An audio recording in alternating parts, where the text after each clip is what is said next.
vamos falar aí, então, sobre o ataque sofrido pelo Irã, tá? O Irã sofreu um ataque de Israel e o novo líder militar do Irã diz que portas do inferno irão se abrir. Israel mobiliza a reservista, novo comandante da Guarda Revolucionária, Mohamed Pakpour, tá? Forças Armadas do Irã, o novo comandante da Guarda Revolucionária, força ideológica das Forças Armadas do Irã, Mohamed Pakpour, prometeu nesta sexta-feira as portas do inferno e consequências destruidoras a Israel em resposta a ataques contra territórios iranianos. Israel anuncia a mobilização massiva de reservistas em todo o país. O regime sionista, criminoso e ilegítimo, enfrentará um destino amargo e doloroso, com consequências imensas e devastadoras, declarou Pakpour, segundo a agência estatal IRNA. As portas do inferno em breve se abrirão para esse regime, acrescentou ele, que substitui Hossein Salami, morto em um ataque israelense. Desfecho de escalada de 20 anos. O ataque israelense realizado na sexta-feira 13 contra o Irã marca o desfecho de ameaças que o primeiro-ministro Benjamin Netanyahu vem fazendo há quase uma década, mesmo que isso signifique irritar os Estados Unidos, principal aliado de Israel. A tensão, no entanto, pode ser mais encenada do que real. As investidas ocorrem justamente quando estava prevista para o domingo seguinte uma reunião entre representantes dos Estados Unidos e do Irã em Omã, na tentativa de avançar um acordo sobre o programa nuclear iraniano. Estamos bem próximos de um bom acordo, declarou na quinta-feira o presidente Donald Trump, acrescentando sobre os israelenses: não quero que eles interfiram, porque isso arruinaria tudo. Netanyahu, crítico declarado dessas negociações, ignorou os alertas. Ainda assim, o especialista Menahem Merhavi, da Universidade Hebraica de Jerusalém, questiona: duvido que Israel tivesse agido se os Estados Unidos tivessem dito um não claro.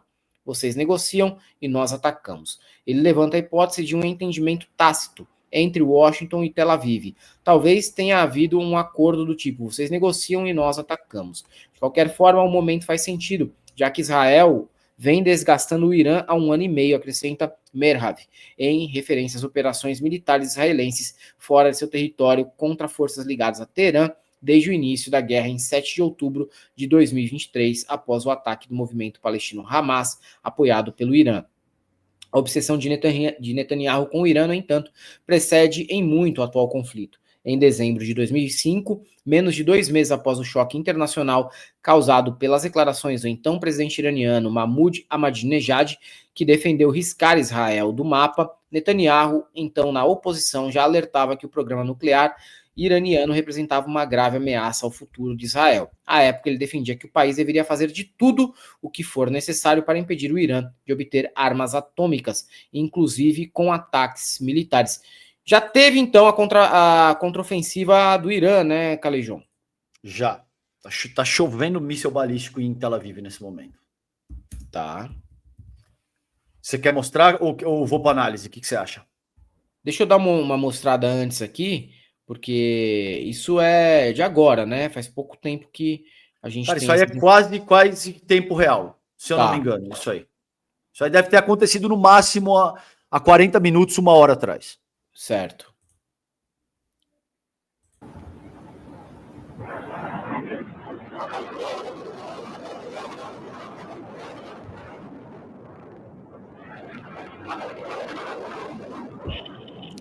Caralho, Helder.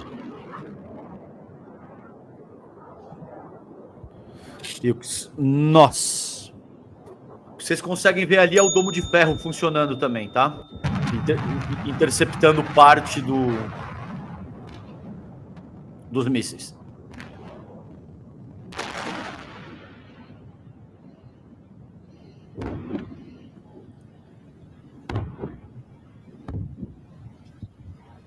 É. Mano. Quiser comentar, cara, fica à vontade aí que eu vou deixar as imagens rolando aqui. Helder, o que tá em jogo aí é de novo, eu já disse isso várias vezes no canal aqui, e eu vou retomar essa análise porque, como eu vejo, é o centro do que tem que ser compreendido nessa questão. Existe um processo de reorganização da governança global, a forma como o poder efetivamente é exercido no mundo. Após o desmonte do campo soviético, começo da década de 90, os Estados Unidos passam a dar as cartas de uma forma muito unilateral. Cria-se um mundo unipolar. Com a ascensão da China e, sobretudo, dos BRICS+, esse modelo passa a ser paulatinamente questionado, colocado em xeque. Tá?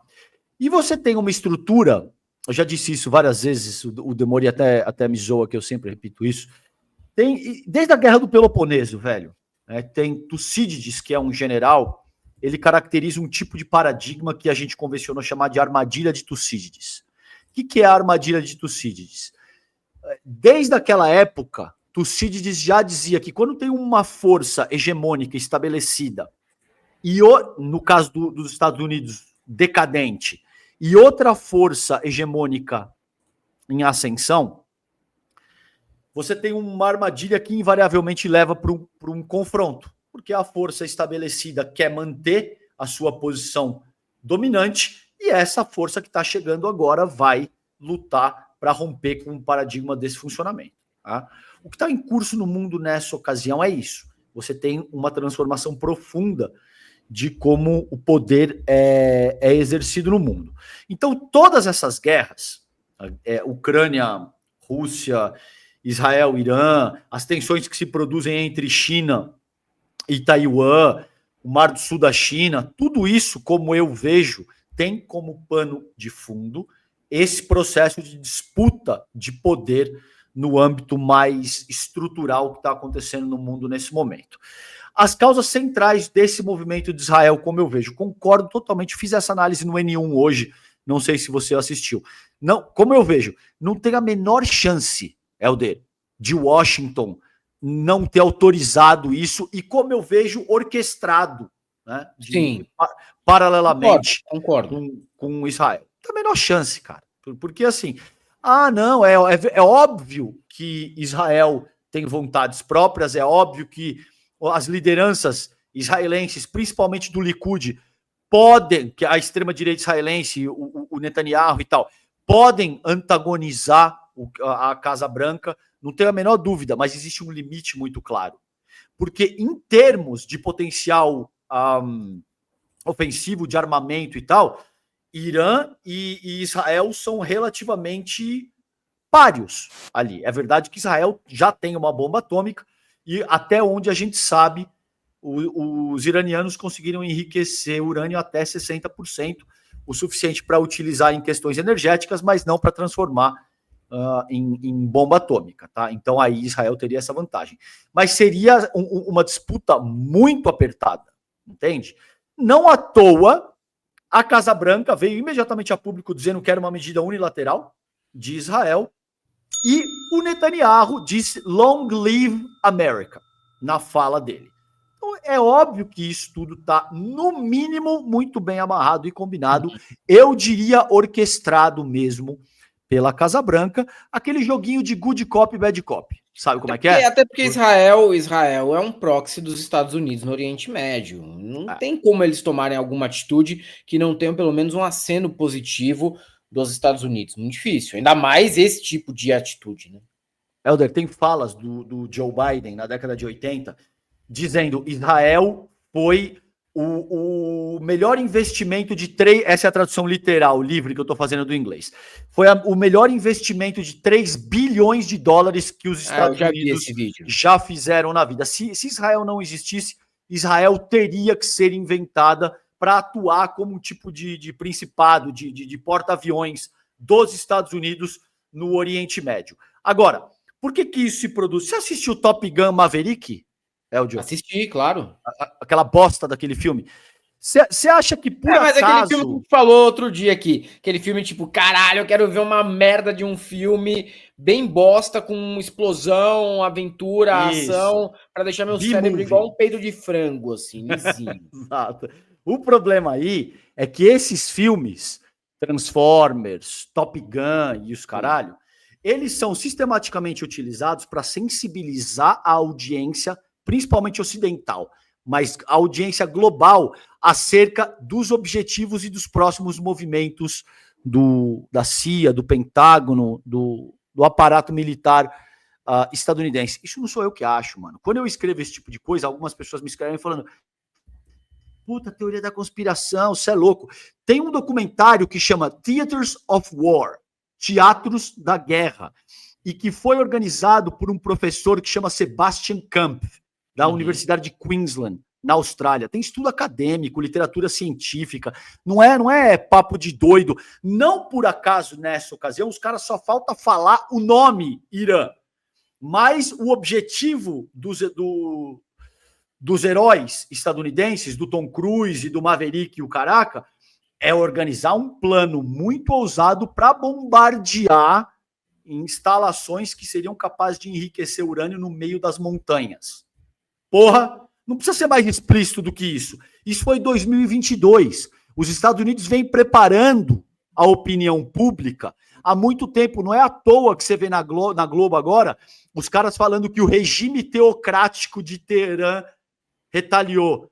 Porque pretende-se criar a ideia de que, não, de fato, os iranianos não podem ter bomba atômica porque são fundamentalistas e devem ser contidos a qualquer custo. Mas Calejão, você está defendendo a República Islâmica? Eu não estou defendendo porra nenhuma. Eu estou fazendo uma análise geopolítica do porquê que as coisas se produzem nesse nível, como eu vejo. Então para resumir, porque senão eu vou ficar fazendo análise 3 horas. E está sendo... Desculpa te interromper, mas imagina, mano. Tá sendo bem equilibrado, inclusive. Na verdade, não tem teoria da conspiração nenhuma. Se você pegar análises de jornalistas, historiadores lá nos Estados Unidos, eles mesmos confirmam que Hollywood usa esses filmes de guerra para influenciar a opinião pública, a percepção de quem está certo ou errado dentro de uma guerra, para promover patriotismo, para recrutar jovens para as guerras, ok? E para influenciar a opinião que outros países têm a respeito dos Estados Unidos nesses conflitos. É, sim, um material promocional para influenciar e impactar internamente, porque aí eles conseguem comover aquele jovem, pobre, desamparado, para engrossar as fileiras das Forças Armadas e servir de bucha de canhão no Oriente Médio, e também para fazer a nossa cabeça aqui na América do Sul, na África, na Oceania, seja lá onde for. Isso não é mesmo, definitivamente, não é teoria da conspiração, gente, mas não mesmo, tá?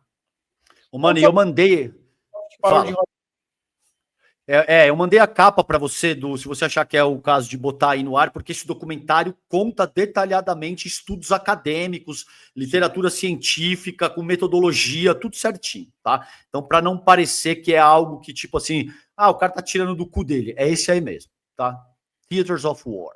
Quem quiser, pesquisa mais esse barato aí para vocês entenderem, sobretudo como se a Pentágono e o aparato militar se vale da propaganda hollywoodiana para avançar os seus objetivos. Então, isso dito, está sendo trabalhado há muito tempo o que está acontecendo aí. Não foi determinado na semana passada. Esse processo de reorganização do Oriente Médio é uma medida fundamental para a hegemonia estadunidense. Agora, é óbvio que existe uma questão ali complexa que envolve questões étnicas, religiosas, históricas.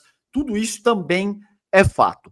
O cerne do que eu vejo aí, evitar que o Irã seja capaz de constituir uma bomba atômica, e aí tem uma discussão seríssima, que é, até hoje, a única nação que usou efetivamente artefato nuclear contra civis de forma basicamente indiscriminada foram os Estados Unidos.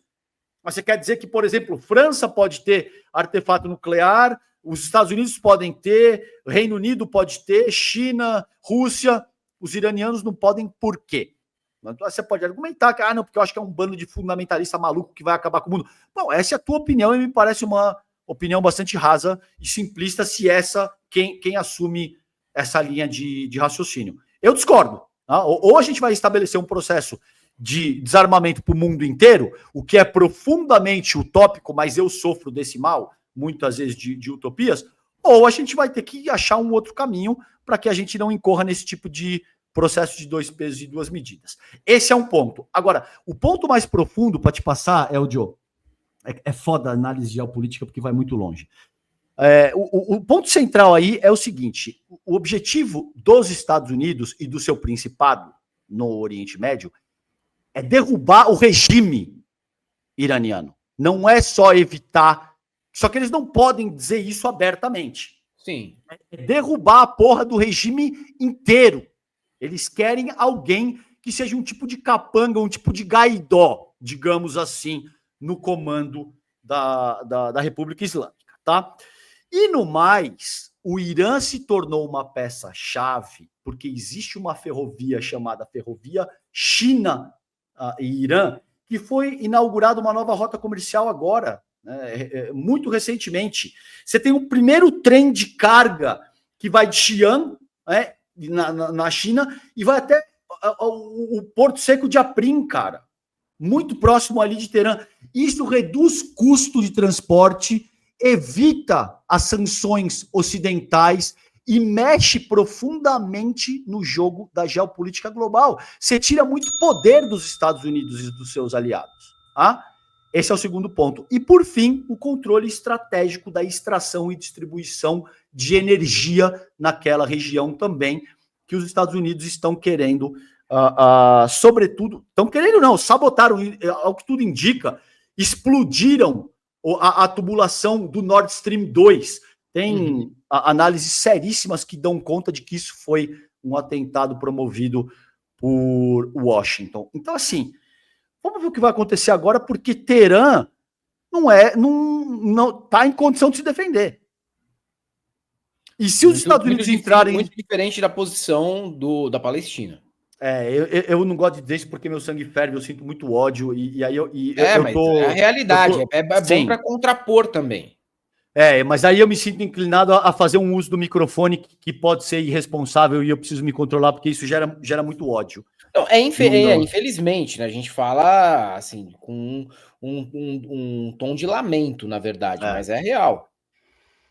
Agora, enfim, o problema é que no fim do dia, muito provavelmente você deve ter baixas civis de israelenses, crianças, mulheres israelenses, entendeu? Então, tudo isso é trágico porque pode escalar esse conflito, pode escalar para um conflito regional determinado, tipo guerra de ampla medida entre dois estados. Como eu vejo, Israel e os Estados Unidos já vêm se preparando para isso, não é à toa que eles minaram os Houthis no Iêmen, o Hamas em Gaza e o Hezbollah no Líbano. Nada disso é à toa, porque esses grupos também agiam de alguma forma intensificando as defesas de Teherã. E agora a coisa pode escalar para o pau quebrar entre dois estados mesmo. E aí, sabe-se lá, meu irmão.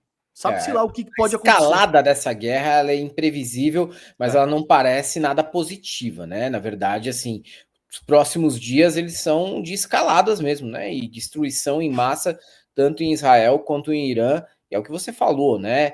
Independente da gente ter um posicionamento a respeito de Israel, cara, numa hora como essa, morre criança, morre inocente, morre gente que não tem nada a ver com a história, ou até tem, por ser apoiadora, mas que, na verdade, está dentro do conflito ali.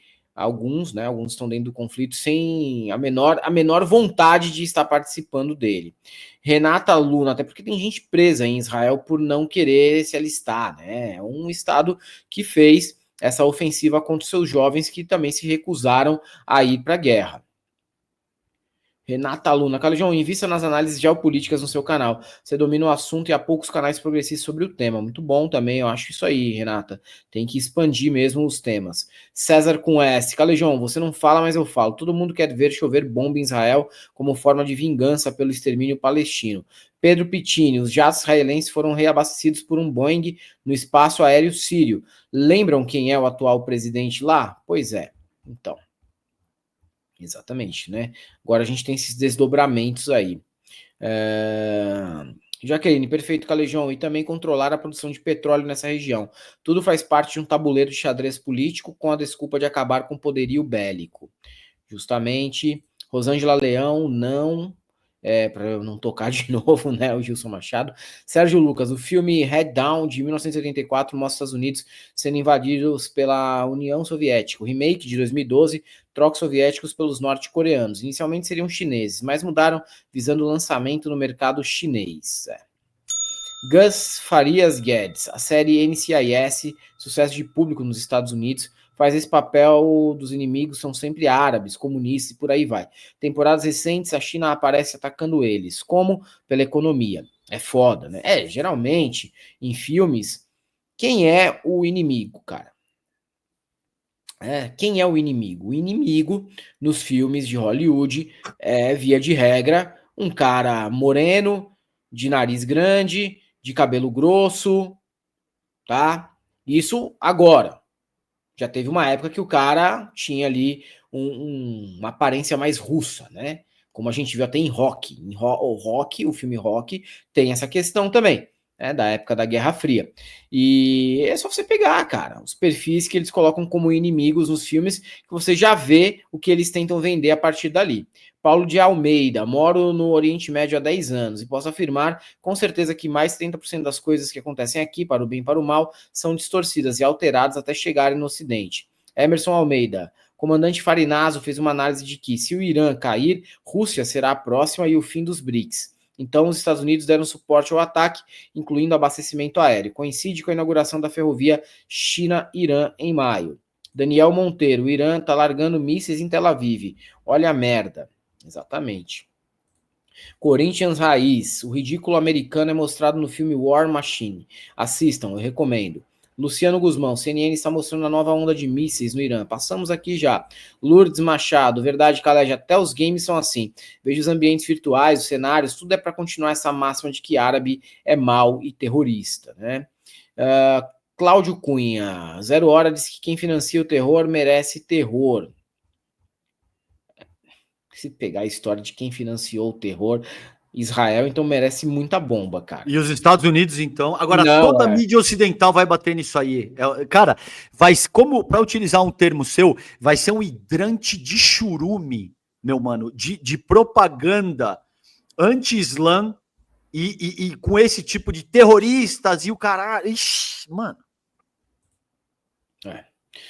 Calégia, sou professor de sociologia e surfo no tombo. Teus papos batem com os meus. Seria uma honra se jogasse um olho num livro meu. Posso enviar? Endereço? Manda no e-mail, né? Ou lá no inbox do Calejão que ele fala pra você, entendeu? Pedro, claro, e se você me mandar, eu te mando um livro meu de presente também, cara. Me manda ali no direct do Instagram que eu te respondo. Acabando a live aqui, eu já vou lá, Pedro. Corinthians Raiz, há alguma relação entre o ataque ao Irã por Israel e o ataque dos Zelensky a Moscou dentro dessa sua ideia de armadilha de Tucídides, Calejão? Total. Esse é o cerne da análise que eu venho fazendo. Essas coisas estão profundamente correlacionadas porque são sustentadas por um objetivo em comum. Ô Eldio, Oi. Mas me dá mais um minuto só para eu concluir o que é mais importante dessa análise para te dizer o seguinte, mano. Fica à vontade aí. E o que eu acho que é fundamental. Durante muito tempo, quando você estuda relações internacionais no âmbito acadêmico, mas não só, basta você assistir televisão que você vai ser impactado por esse tipo de mensagem. Existe um tipo de mensagem que tenta te dizer o seguinte, que as democracias liberais burguesas, a despeito de não serem perfeitas, são a melhor forma de organização societária, né? Porque todo o resto é ditador, autoritário, arbitrário, etc. e tal. E que essas democracias criaram a Declaração Universal dos Direitos Humanos, criaram a ONU, a Assembleia, sobretudo a Assembleia Geral, criaram o direito internacional público e o direito internacional privado, etc, etc. E que esses parâmetros que eu acabei de salientar seriam os principais reguladores do mundo, que é injusto, mas ainda assim segue o mínimo de humanismo, de racionalidade e de decência. Isso é mentira, velho. O principal regulador do mundo é o capitalismo anglo-saxão. Então você pode ver o que acontece quando o TPI determina a prisão de um genocida como o Netanyahu e o Washington estabelece sanções contra a porra do TPI. Então veja quem é que efetivamente manda no mundo. Se é o direito internacional, se é a Declaração Universal dos Direitos Humanos, se é a Carta das Nações Unidas, ou se quem manda no mundo de fato é a porra do poder, do dinheiro, do capitalismo anglo-saxão. O que está em curso nesse momento é que o capitalismo anglo-saxão não vai ser mais capaz de dar as cartas de forma unilateral e tá esperneando pra caralho. É isso que tem em comum nesses processos. Exatamente. É o que a gente já viu também em décadas passadas, né? Sempre que há algum tipo de risco para essa hegemonia, é um momento em que acontece esse tipo de ofensiva, de guerra, de subida de tom, de escalada de terrorismo, né? A gente sempre vê isso acontecer em momentos como esses. G-Stark, não foram os Estados Unidos que financiaram rebeldes na Síria e esses acabaram virando Estado Islâmico, ou estou delirando? Cara, os Estados Unidos já financiou tanto, mas tanto movimento que desagou em terrorismo, que já era terrorismo de fato, que a gente perde até as contas, né? O próprio Estado de Israel também. O próprio Estado de Israel, idem.